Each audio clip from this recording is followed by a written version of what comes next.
आज हम देखेंगे अपनी कलीसिया के लिए परमेश्वर का दर्शन क्या है।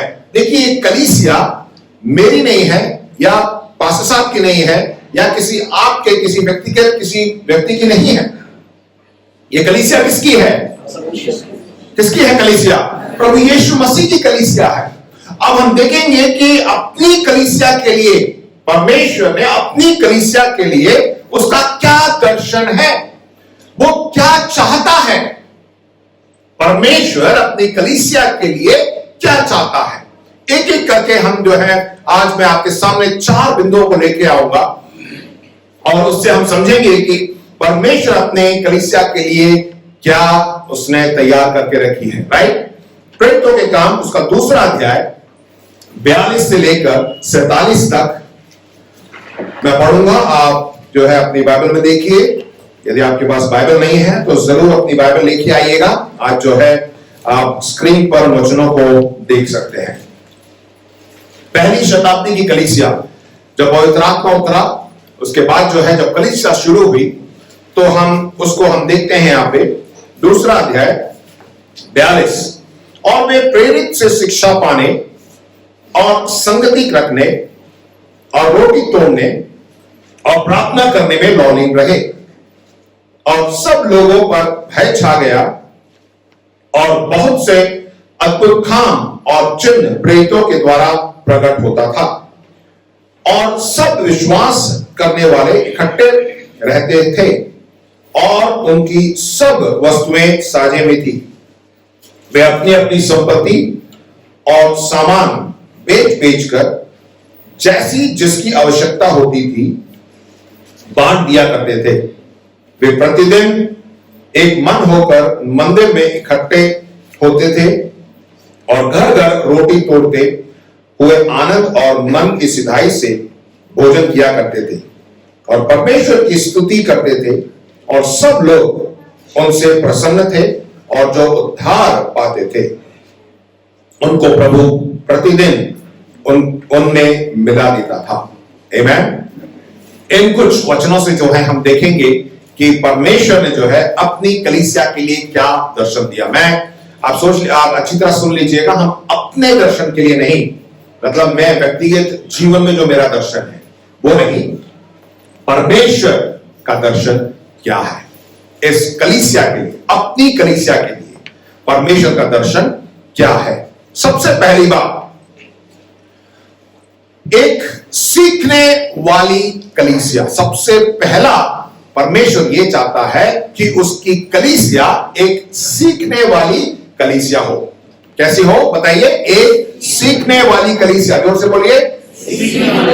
मतलब हमेशा, जैसे अभी पास्टर साहब ने भी उत्साहित किया, पवित्र आत्मा हमारे बीच में है और पवित्र आत्मा की अगुवाई में हम चल रहे हैं। एक ऐसी कलीसिया जो सीखने के लिए हमेशा तैयार रहती हो। सीखने के लिए कोई उम्र नहीं चाहिए। आप ये मत सोचिए कि मैं छोटा हूं तभी मेरे को सीखना है, अब मेरी उम्र हो चुकी है 60-70 साल हो गई है तो मुझे सीखने की जरूरत नहीं है, मुझे सब कुछ मालूम है। नहीं, अभी भी जो है हमें सीखना है। 60, 70, 80, 90, आप जो है जितने भी आपकी उम्र हो जाए, परंतु आपके अंदर सीखने की इच्छा होनी चाहिए। और एक कलीसिया, परमेश्वर ये चाहता है कि उसकी कलीसिया हमेशा सीखती रहे, क्योंकि हम इब्रानी उसके 6 अध्याय के पहले 2 वचन में देखते हैं कि वो परमेश्वर चाहता है कि हम हमेशा बार बार उस आरंभ की शिक्षा को ना डालते हुए सिद्धता की ओर बढ़ते जाएं। देखो उसमें लिखा हुआ है कि हम बढ़ते जाएं। कोई सिद्धता के लिए एक क्या बोलते हैं, एक स्तर नहीं है कि हाँ वहां तक पहुंच गया, मैं सिद्धता तक पहुंच गया। नहीं, हम मसीह जीवन में हमें जो है सिद्धता की ओर बढ़ते जाना है। हमें हमारे अंदर एक जिज्ञासा होनी चाहिए कि मैं प्रभु यीशु मसीह के समान बनूं। अब अपने आप को जांच के देखिए, क्या आज मैं प्रभु यीशु मसीह के समान हूं? क्या मेरा जीवन प्रभु यीशु मसीह का जैसा है? हमें जो है आगे आगे बढ़ते जाना है।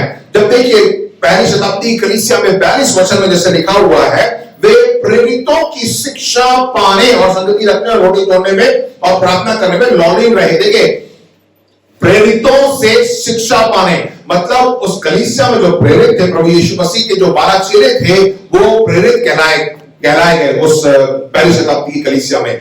आज जो है पासवान है और बहुत से ऐसे प्रचारक हैं जो परमेश्वर के वचन को बांटते हैं। और यहाँ पे लिखा हुआ है कि वे लोग जो इकट्ठे वहां पे थे, वे जो प्रेरितों की शिक्षा पाने, मतलब प्रेरित जो है उनको शिक्षा देते, कहां से देते थे? परमेश्वर के वचन से। आज भी जो है हम जो भी हम सामने आके बोलते हैं, हम परमेश्वर के वचन से बोलते हैं। तो आपको क्या करना है? सिर्फ सुनना ही नहीं है, परंतु देखिए आगे लिखा उसमें वचन आप पढ़ के देखिए, और उस वचनों को जो है ढूंढते थे कि व्यवस्था में कहां लिखा है, इसका मतलब क्या है। तो हम जो है एक वो परमेश्वर चाहता है कि उसकी कलीसिया एक सीखने वाली कलीसिया हो, और सिखाने के लिए जिनको नियुक्त किया गया है, हमें जो है उनसे सीखना है। मैं पास्टर हूं, मैं इस कलीसिया का पासवान हूं, तो इसका मतलब ये नहीं कि मैंने बहुत कुछ सीख लिया है। मेरे भी ऊपर बहुत से लोग हैं जिनसे मैं सीखता हूं, मेरे ऊपर जो है वो भी सीखते हैं, क्योंकि ये सीखने की प्रक्रिया है। परमेश्वर जो है हर किसी से बोलता है। देखिए सत्य मायने रखता है, जो सच्चाई है मायने रखता है। आप क्या सीख रहे हैं? आप जो सीख रहे हैं उसी को आप अपने जीवन में लागू करेंगे, राइट? आप जो यहाँ पे जो सीखते हैं उसी को आप घर जाके मनन करते हैं, आप उसको ट्राई करके देखते हैं, राइट? करते नहीं करते? क्योंकि वही उसी से जो है हम आगे बढ़ते हैं। हम सत्य को कैसे पहचाने? हम सत्य को हम कैसे पहचान सकते हैं? हर कोई जिसे सच मानता है उसे बढ़ावा देता है। यदि हम कहते हैं कि प्रभु यीशु मसीह सत्य है, तो हम प्रभु यीशु मसीह के पीछे चलते हैं, विश्वास करते हैं। हम सब कलीसिया में आज क्यों आए हैं? क्योंकि हम किसी और किताब या किसी और वस्तु पर विश्वास नहीं करते, परंतु प्रभु यीशु मसीह पर विश्वास करते हैं। प्रभु यीशु मसीह का वचन जो सत्य है उस पर विश्वास करते हैं, है कि नहीं? बताइए। अपने अपनी बाइबल उठा के बोलिए कि परमेश्वर का वचन सत्य है। आमीन। इसीलिए तो हम इस पर विश्वास करते हैं, और हम जो वचन हम पढ़ते हैं उस पर हम चलते हैं। विशेष रूप से हमें क्या करना है? सुसमाचार। अब आप पूछेंगे ये सुसमाचार क्या है? बहुत ही सरल है। सुसमाचार क्या है? प्रभु यीशु मसीह मेरे लिए, आपके लिए, इस संसार के लिए, इस संसार में उसने जन्म लिया और हमारे पापों के लिए वो क्रूस पर चढ़ा और उसको दफनाया गया, और तीसरे दिन वो फिर से जी उठा। आज वो जीवित है। परमेश्वर के लिए जोर से ताली बजाइए। आज वो जीवित है। यही सुसमाचार है। आपको सुसमाचार प्रचार करने के लिए कोई माइक, कोई स्टेज की जरूरत नहीं है। बस इतना ही आपको लोगों को बताना है, और यही सुसमाचार है। प्रभु यीशु मसीह जब इस संसार में थे, उन्होंने भी सुसमाचार को प्रचार किया। परमेश्वर के राज्य के बारे में उसने प्रचार किया। आज भी जब हम यहाँ पे संसार में हैं, तो प्रभु यीशु मसीह ने जैसे किया, प्रभु यीशु मसीह ने जो हमारे लिए किया उसे हम बताएं। देखिए जब ऐसा करते हैं, 43वें वचन में इस प्रकार लिखा हुआ, सब लोगों पर भय छा गया और बहुत से अद्भुत काम और चिन्ह प्रेरितों के द्वारा प्रकट हुए। यहां पे लिखा है कि जब प्रेरित जब प्रचार कर रहे थे, शिक्षा दे रहे थे, उसके बाद वहां पे क्या हुआ? अद्भुत काम और चिन्ह हुए। तो परमेश्वर का वचन जहां से बोला जाता है, जहां सिखाया जाता है, वहां पर अद्भुत काम और चिन्ह भी होता है। अद्भुत काम, चिन्ह और चमत्कार प्रेरितों के द्वारा किए गए। कई चमत्कारों और संकेतों पर हम जो है उसको ये नहीं कह सकते कि पता नहीं ये हुआ है या नहीं। क्यों हुआ? क्योंकि परमेश्वर का वचन वहां पे प्रचार किया गया है, इसीलिए जो है वहां पे चिन्ह और चमत्कार को हम देखते हैं।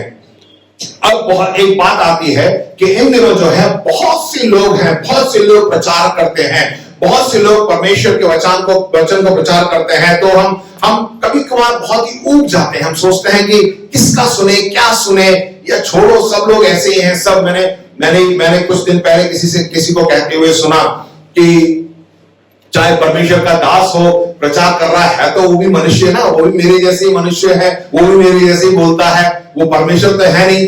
देखिए ऐसी बातें बहुत सी आती हैं, और वचन में भी लिखा है अंतिम दिनों में जो है लोग विश्वास से दूर हो जाएंगे। आप भी कह सकते हैं ना कि मैं तो एक इंसान हूं, मैं परमेश्वर थोड़ा, कोई ईश्वर थोड़ा हो, मैं बोल रहा हूं, मैं भी इंसान हूं, आप भी इंसान है, तो इसमें क्या है? परमेश्वर के वचन बोलने का क्या मतलब है? देखिए, परमेश्वर के वचन में सामर्थ है, चाहे मैं बोलूं चाहे आप बोले। यदि आप परमेश्वर के वचन को बोलेंगे उसमें सामर्थ है, वहां पे अद्भुत काम जरूर होगा।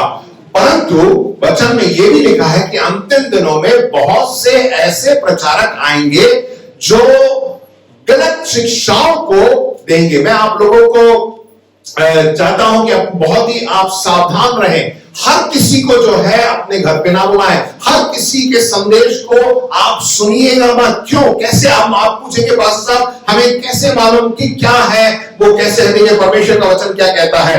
दूसरा तीमुथियुस 4:1-5 तक।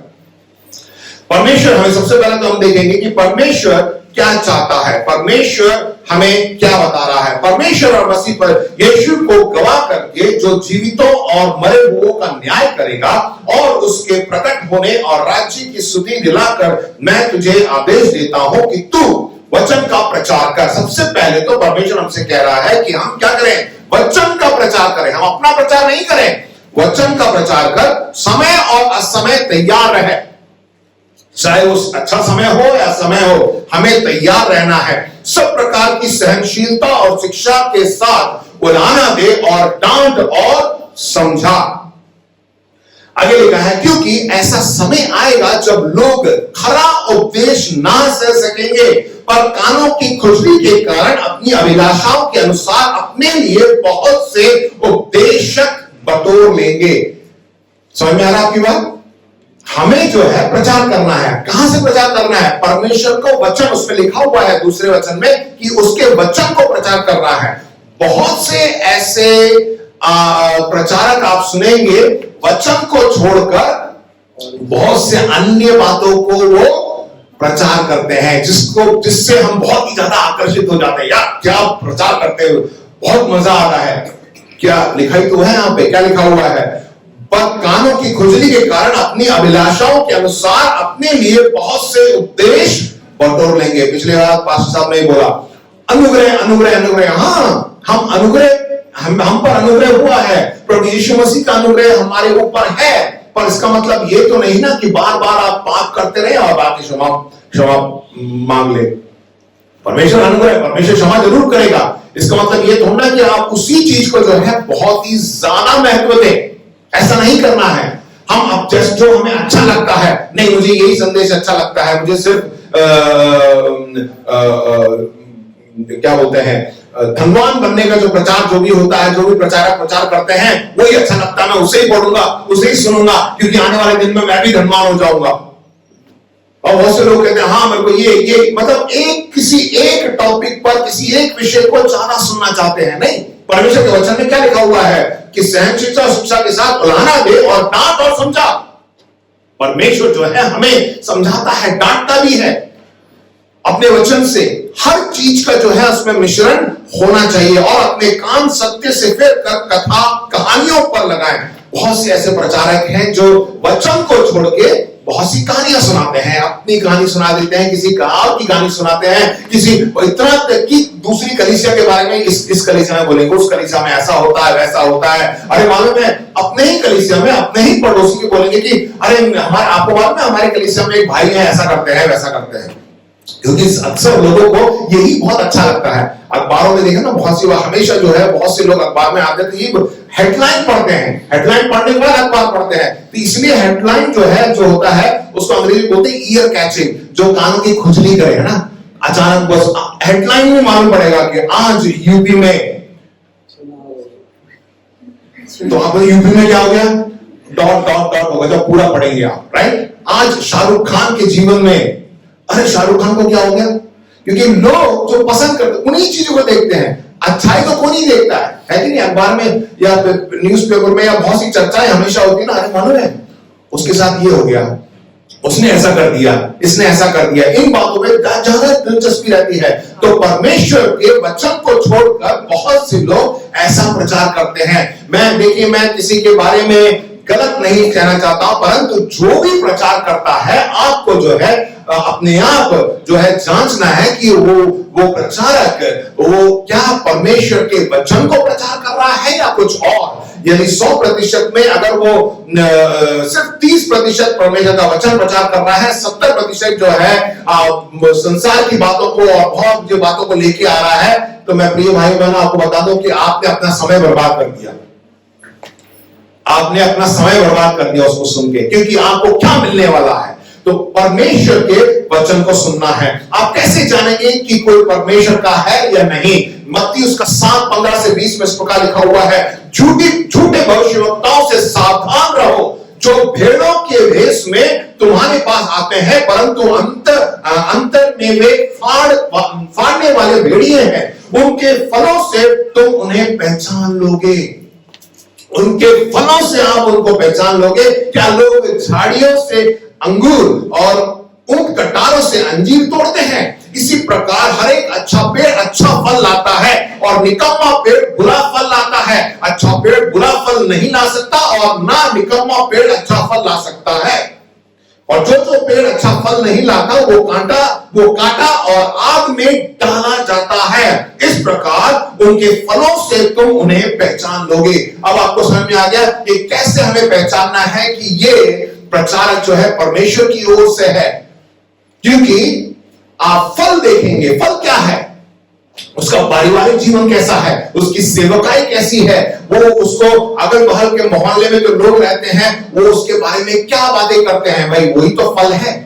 या कोई बहुत सी बार ऐसा होता ना कि अरे यार मालूम है गलत गलत बातें बोली जाती हैं, तो वही फल है परमेश्वर। हम भी एक विश्वासी का जीवन भी लोग जो है हमें जब देखते हैं तो हमारे फल को देख के पहचानते हैं। इसलिए तो लोग हमारे पास आकर्षित होते हैं। अगर हम फल नहीं देंगे, एक पेड़ लगा हुआ है, उस पेड़ में फल बिल्कुल नहीं है, पत्ते मुरझा गए हैं, तो कोई उस पेड़ के पास जाएगा क्या, बताइए।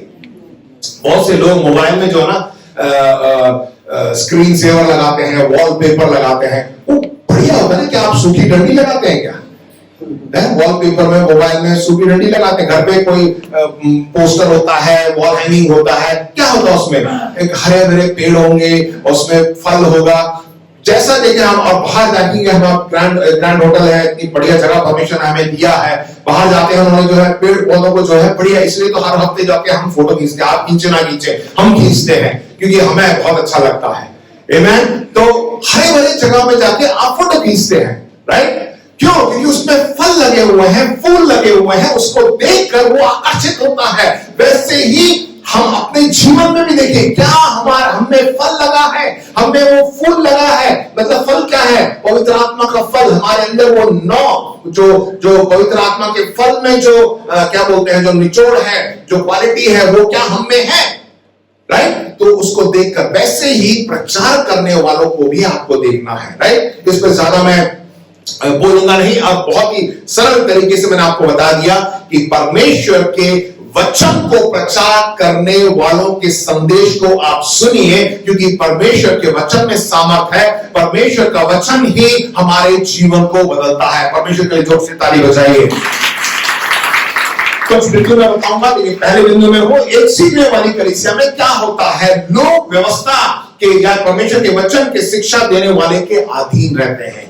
जिस कलीसिया में वचन का प्रचार किया जाता है, जो भी प्रचार करते हैं उनके वो अधीन रहते हैं। पास्टर व्यवस्था को का सही व्याख्यान करते हैं। कलीसिया पासवान जो है, हमारी जिम्मेवारी है कि परमेश्वर के वचन को तोड़ मरोड़ के ऐसे नहीं देना, परंतु जैसा है वैसा ही हम प्रचार करते हैं। माता पिता अपने बच्चों को घर पर ही परमेश्वर के वचन को सिखाते हैं। ये मत सोचिए कि सब कुछ कलीसिया में ही सिखाया जाएगा, नहीं। माता पिता का भी कर्तव्य है कि छोटे बच्चों को घर पर ही परमेश्वर के वचन से उनको सिखाना है।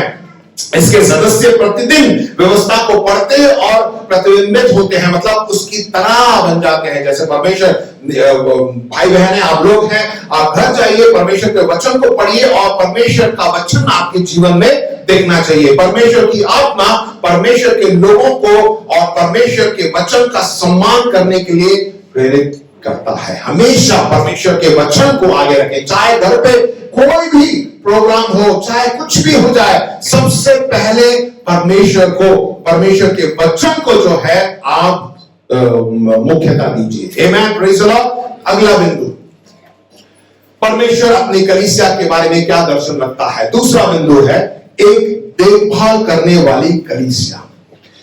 देखभाल करने वाली कलीसिया, मैंने बताया कलीसिया एक परिवार के रूप में है। हमें एक परिवार में एक दूसरे का देखभाल करना चाहिए। देखिए पहले शताब्दी की कलीसिया में कैसे लिखा गया है, और वे प्रेरितों की शिक्षा पाने और संगति रखने, यहां पे लिखा है संगति, अंग्रेजी में जो है फेलोशिप, जिसको यूनानी भाषा में कोइनियोन बोलते हैं।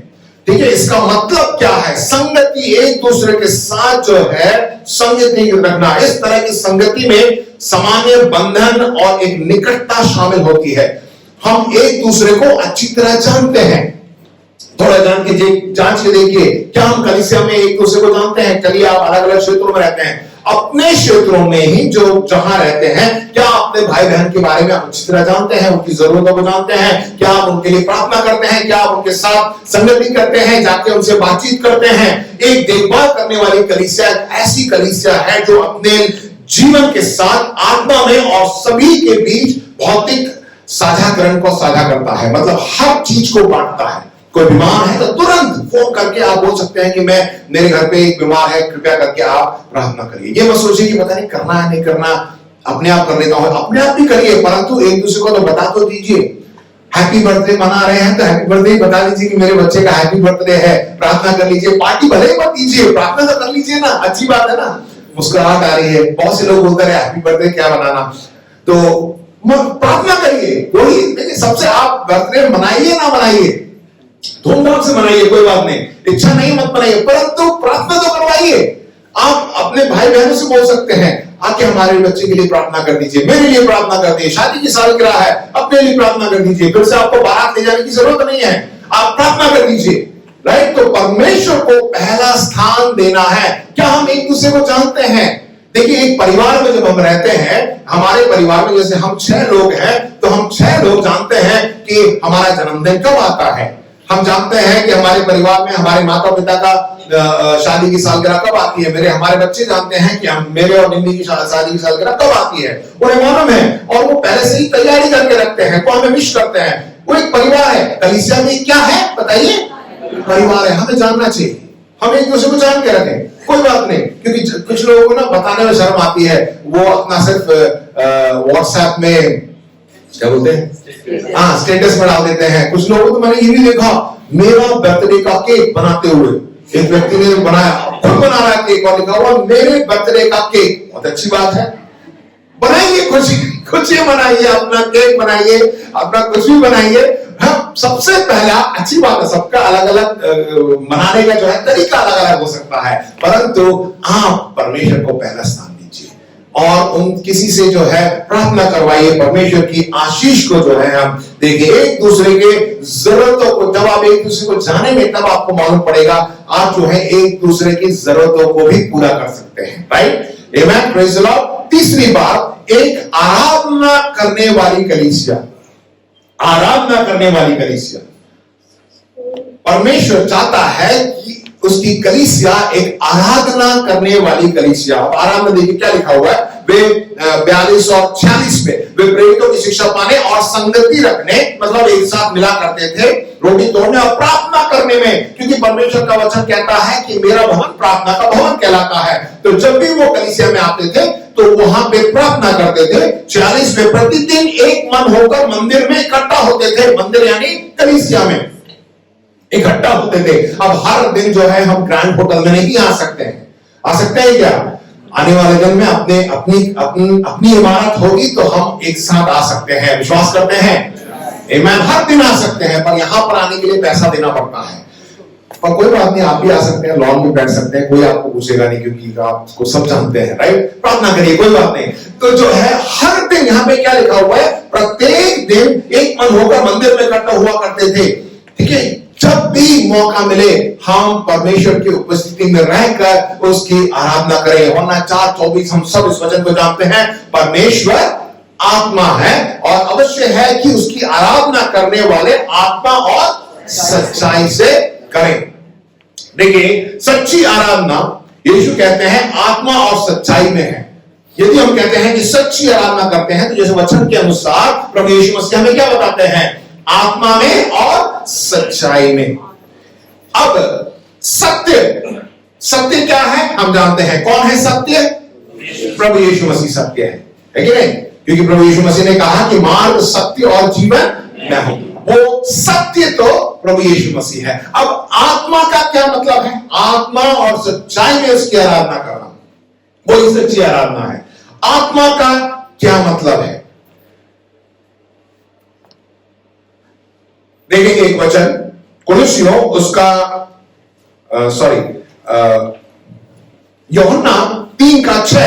देखिए क्या लिखा हुआ है, क्योंकि जो शरीर से जन्मा है वह शरीर है, और जो आत्मा से जन्मा है वह आत्मा है। अब आप बताइए, आप किससे जन्मे हैं? शरीर से नहीं जन्मे क्या? पहले तो देखिए, इसमें इस वचन को मैं फिर से पढ़ूंगा, ध्यान से देखिएगा। क्योंकि जो शरीर से जन्मा है वह शरीर है। उसके बाद लिखा है और, है ना?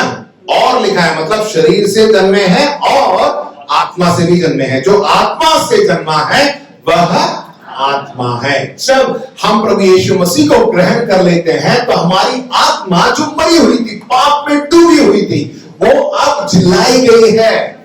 अब जो है हम आत्मा में, जब आप, हो सकता है आप शारीरिक रूप में इस संसार में चल रहे हैं, परंतु आप शरीर के कामों में नहीं चल रहे हैं, पर आप आत्मा से प्रेरित होकर, कौन सी आत्मा? अपनी आत्मा नहीं, परमेश्वर के पवित्र आत्मा से प्रेरित होकर हम चलते हैं। पहले जो है प्रभु यीशु मसीह को उद्धारकर्ता ग्रहण करने से पहले कोई डांट दे, आपसे कोई झगड़ा कर दे, तो आपके अंदर क्या है? अंदर का जानवर जाग जाता था, है ना? तूने ऐसा कह दिया, मैं बताता हूं। परंतु अब जब होता है तो अब हम ऐसा नहीं करते हैं। कोई बात नहीं, प्रभु यीशु मसीह ने क्षमा करने के लिए बोला, तुम्हें क्षमा कर दो। अब हम ऐसा कदम नहीं उठाते हैं। यदि आप अभी भी ऐसा कदम उठाते हैं तो आप देख लीजिए, अब आत्मा में चल रहे हैं या शरीर में चल रहे हैं। अभी भी अगर आपका अंदर का जानवर जाग जाता है तो आपको फिर से जो है क्षमा मांगनी पड़ेगी। प्रभु यीशु मसीह को अपने अंदर बुलाना है। बहुत से बार हमारा अंदर का जानवर जाग जाता है। आप सोच के देखिए, क्या हमारे अंदर परमेश्वर की आत्मा है या नहीं? जब परमेश्वर की आत्मा होती है तब जो है हम उसकी आराधना आत्मा और सच्चाई में कर सकते हैं। आमेन। परमेश्वर के लिए जोर से ताली हो जाइए। परमेश्वर की यही इच्छा है। परमेश्वर आराधना को नहीं ढूंढ रहा। अभी हमने यूहन्ना 4:24 में पढ़ा था कि वो आत्मा और सच्चाई से आराधकों को ढूंढ रहा है, आराधना करने वालों को ढूंढ रहा है। वो आराधना, वो नहीं चाहता कि म्यूजिक, गिटार, माइक, वो ये फलाना उसको, उससे कोई मतलब नहीं है।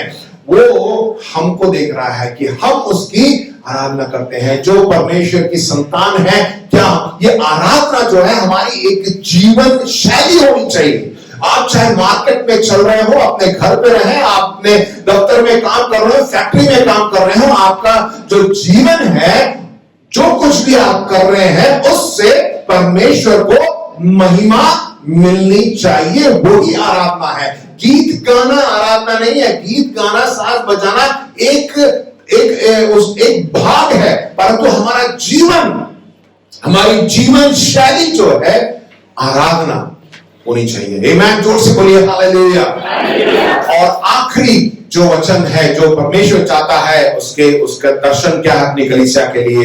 एक सुसमाचार सुनाने वाली कलीसिया। जो पहले 3 बिंदु मैंने बताए थे वो हमारे व्यक्तिगत रूप के लिए था, हमारे लिए था। क्या था? सबसे पहले क्या था कि सीखने वाली कलीसिया। हमें हमेशा सीखते रहना। बोलिए, हमें एक दूसरे से बोल के बोलिए, मुझे हमेशा सीखना है।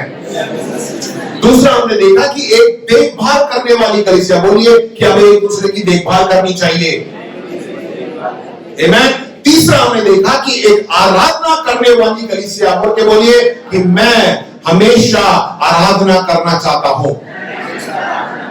आमीन। Praise the Lord. ये तीनों तो हमारे लिए होगी। चौथी बात जो है, ये आने वाले, मतलब हमें क्या करना है दूसरों के लिए, ये एक मिशन है। बोलते हैं, एक शब्द है अंग्रेजी में मिशन, हिंदी में भी उसको मिशन ही बोलते हैं।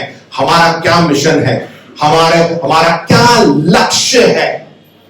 सिर्फ हम इतना ही करते रहे, बस आराधना करते रहे, अपनी कलीसिया में सब कुछ करते रहे। देखिए वचन में क्या लिखा हुआ, हम आगे पढ़ेंगे। देखिए प्रारंभ की कलीसिया में जो है 47वें वचन में जब हम पढ़ते हैं, और परमेश्वर की स्तुति करते थे और सब लोग उनसे प्रसन्न थे, और जो उद्धार पाते थे उनको प्रभु प्रतिदिन उनमें मिला देता था। तो कलीसिया में क्या होना चाहिए? बढ़ोतरी होनी चाहिए। ये नहीं कि हम 100 लोग हैं, बस 100 लोग ही जो है पूरे एक साल भर आकर कुर्सी को गर्म करके चले जाएं। अगर मुर्गी गर्म करती है तो अंडे से चूजे निकलते हैं, पर आप बैठ के कुर्सी में गर्म करेंगे तो कुछ नहीं निकलेगा। तो हमें क्या करना है?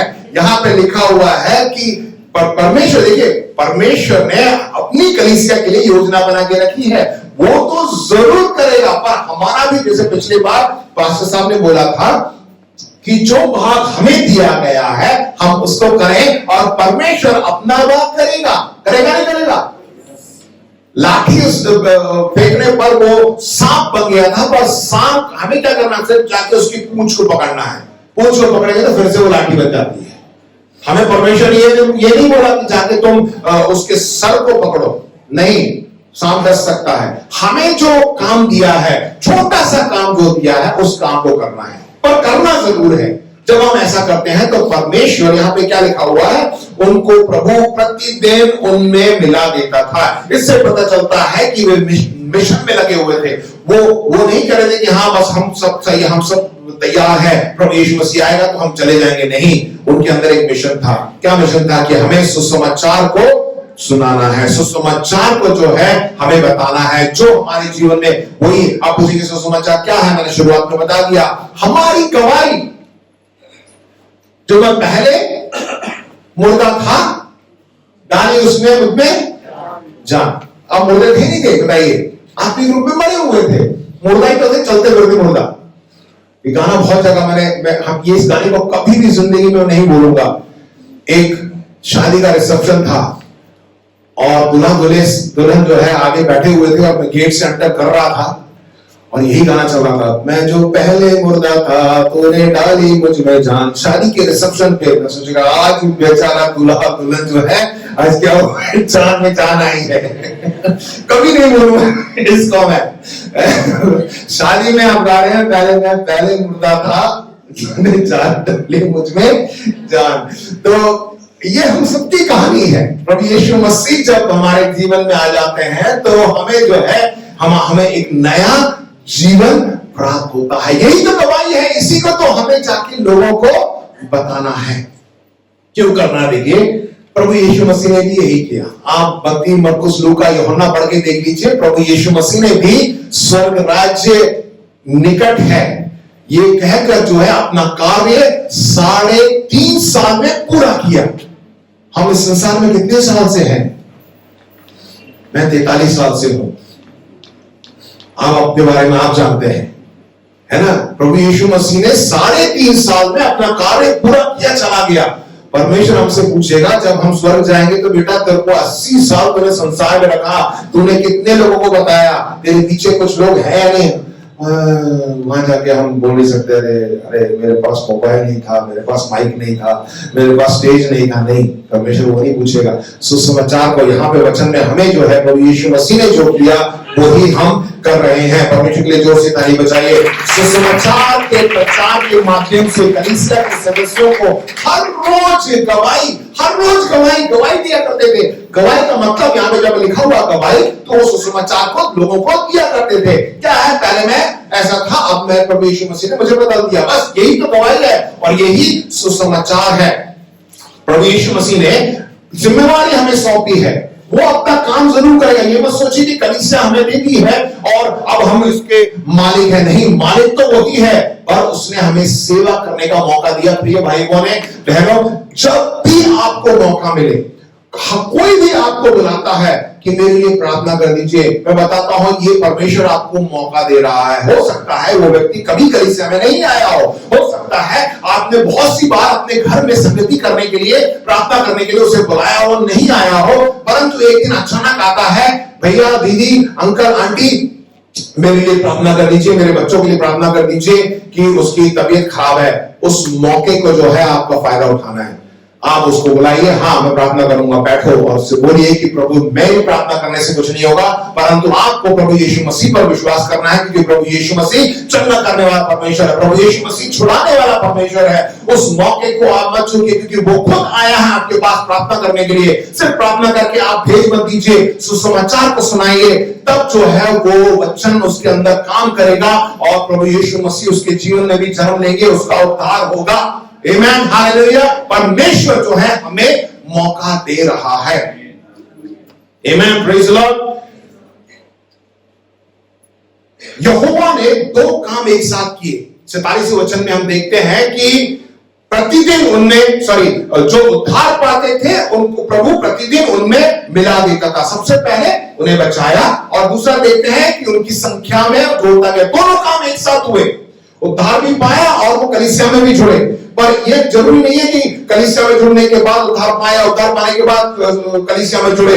दोनों काम एक साथ होते रहे। हमें अपने कलीसिया को आप जांच के देखिए, क्या ये काम हो रहा है? लोगों हो सकता है कोई ऐसे लोग हैं या कलीसिया में आने के बाद, जुड़ने के बाद उद्धार को प्राप्त करें, या कुछ लोग ऐसे हो सकते हैं कि उद्धार प्राप्त करने के बाद कलीसिया में जुड़े। दोनों काम एक साथ परमेश्वर ने जो है पहली शताब्दी की कलीसिया में किया। तो अब मुझे बताइए कि आने वाले, अब फरवरी का महीना खत्म होने वाला है, आधा चला गया है, 10 महीने में इस साल के अंत तक जो है परमेश्वर ऐसा काम करेगा नहीं करेगा? बताइए। हर एक दिन यानी हर एक हफ्ते जो है परमेश्वर जो है जोड़ेगा और लोग उद्धार को प्राप्त करेंगे, और ये जरूर संभव है, ये जरूर होगा। तीसरी बात हम क्या देखते हैं, ये दोनों काम यहोवा ने प्रतिदिन किया। वचन में क्या लिखा हुआ है? बचाए जाना और कलीसिया में जुड़ना। प्रतिदिन परमेश्वर ने ऐसा किया और परमेश्वर करता है। बस हमें देखे, मौका देखना है कि कहां परमेश्वर ने ये मौका दिया है। न उस समाचार को सुनाओ, हम अपनी गवाही को हम सुनाए। देखिए, परमेश्वर के वचन से हमें पोषण तो मिलता है, परमेश्वर के वचन से हमें सामर्थ मिलती है। जो हमने पिछले हफ्ते पास्टर साहब से उस संदेश को हमने सुना था, वो हमें सामर्थी बनाता है, सामर्थी बनाता है। वचन को हम लेते हैं, हमें सामर्थ मिलती है, पर उसका आउटपुट भी तो होना चाहिए। उससे जो है हमें बाहर उस सामर्थ को भी तो लोगों को देखना है कि नहीं? बताइए। जब आप एक पेड़ डालते हैं, जब वो पेड़ बढ़ता है, तो पेड़, जैसे मैंने बताया कि फल से देख के आप उसको पहचान सकते हैं कि अच्छा फल है, अच्छा पेड़ है या बुरा पेड़ है, राइट? उसके फल से जब फल निकलना चाहिए ना, फल आपने सिर्फ खाद पानी सब कुछ डाल दिया, उसमें फल नहीं निकल रहा है, तो कुछ ना कुछ तो गड़बड़ है। कि परमेश्वर जो है अपने वचन को हमें दे रहा है, परमेश्वर का वचन हमारे अंदर जा रहा है, तो परमेश्वर का वचन हमारे अंदर से बाहर भी निकलना चाहिए। उसकी सामर्थ जो है हमारे, क्योंकि जो कुछ, अब बहुत सी बार आप कहते हैं कि मैं कैसे प्रचार करूं, कैसे जाके उनको सुसमाचार सुनाओ। प्रियो, आप परमेश्वर के वचन को पढ़ेंगे तो परमेश्वर का वचन जैसे लिखा है वो सामर्थी है। पवित्र आत्मा का, जब उन्होंने, प्रेरितों के काम 2 अध्याय में लिखा हुआ है कि जब उन्होंने पवित्र आत्मा को पाया तो उनके अंदर क्या हुआ? वो हियाव से जो है, वहां पे पहली शताब्दी की कलीसिया में सब एक साथ बैठे हुए थे और चेलों ने जो है हियाव के साथ जोर जोर से जो है उन्होंने प्रचार किया। परमेश्वर का वचन आपके अंदर आएगा तो आपके अंदर हियाव आएगा और आप जो है सुसमाचार को आप सुना सकते हैं। आमेन। यही हमारे पिता परमेश्वर का एक दर्शन है अपनी कलीसिया के लिए। हमें क्या करना है? परमेश्वर के वचन के प्रति समर्पित रहें, परमेश्वर के वचन के प्रति हम समर्पित रहें। दूसरों के विशेष रूप से मसीह की देह में एक दूसरे की देखभाल करें। लोगों, हमारे प्रिय भाई बहन है, आप उनकी देखभाल करें, आप उनके लिए प्रार्थना करें, उनकी सहायता करें, उनकी मदद करें, राइट? तीसरा, परमेश्वर की नित्य आराधना करते रहें। आराधना आत्मा और सत्य दोनों में ये एक जीवन शैली है। सिर्फ इतवार के दिन या किसी हफ्ते के बीच में जो आराधना जब होती है, जब आप घर में मिलते हैं, उसी वक्त नहीं, परंतु ये हमारी जीवन शैली है। हर समय जो है हम उसकी आराधना, स्तुति आराधना करते रहें, एक गवाह बने। चौथी बात कि हमें सुसमाचार सुनाना है। सुसमाचार कैसे सुनाए? कि हमारा जीवन एक गवाही का जीवन है। यीशु मसीह के सुसमाचार को उन सभी के साथ बांटे जो आपको अवसर दे रहे हैं। लोग जो है आपके साथ आएंगे, आपके पास आएंगे, तो उस अवसर को आप ना चूकें, आप जरूर उनको दें। फिर परमेश्वर हमारी संख्या में प्रतिदिन, जैसे वचन में लिखा हुआ है, वो जोड़ता गया। साल के अंत में हम देखेंगे परमेश्वर की महिमा होगी।